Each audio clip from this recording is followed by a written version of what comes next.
I have two more questions I want to ask you about this near death experience.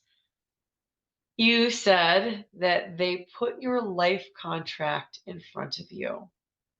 So I've talked a lot about on the show. I did a whole series of videos called Uncover Your Soul's Purpose, What You Don't Know Is Holding You Back. And in the first three, I talked about this life contract that we create for every lifetime because in order to experience what we need to experience, we have to pick everything: our parents, people that we want to interact with, what our body looks like, where we live, what time of the astrological sign we're born in, because it all influences us. So, will you first explain what you understand about life contracts? And then, can you tell us if you saw it in a way that you could describe what a life contract actually looks like? I never knew what a lifeline contract was ever. And this is the first time I was seeing one. But as I was looking at it, I didn't question it. It just seemed like so natural, like, oh yeah, here it is. Let me look at it.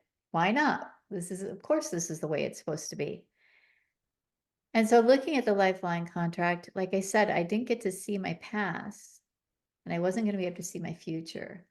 And I really believe I couldn't see my future because, we can't know what's in front of us.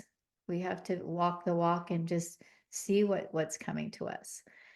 Um, can we change it? Well, it seemed to me that I was able to change it. And I really believe with the lifeline contract, we make choices in life. And the choices that we choose to make have that free will, right? It might be in the contract that, oh, I'm going to do this in life. And for some reason we go off path, right? And so now all of a sudden we take a right and we're supposed to take a left. Well, that's part of the free will, and that's part of us learning, and that's part of us being in this human suit to go through these human experiences.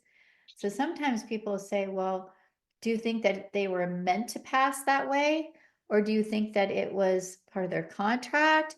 Or do you think that they just made the wrong choice and that happened? That can be hard to know because a loved one might say, yeah, it was my time. I couldn't live here anymore. Suicide, a lot of times that'll come through where it's like, I was done with this world. Was it in my contract? Some, yes, and some, no.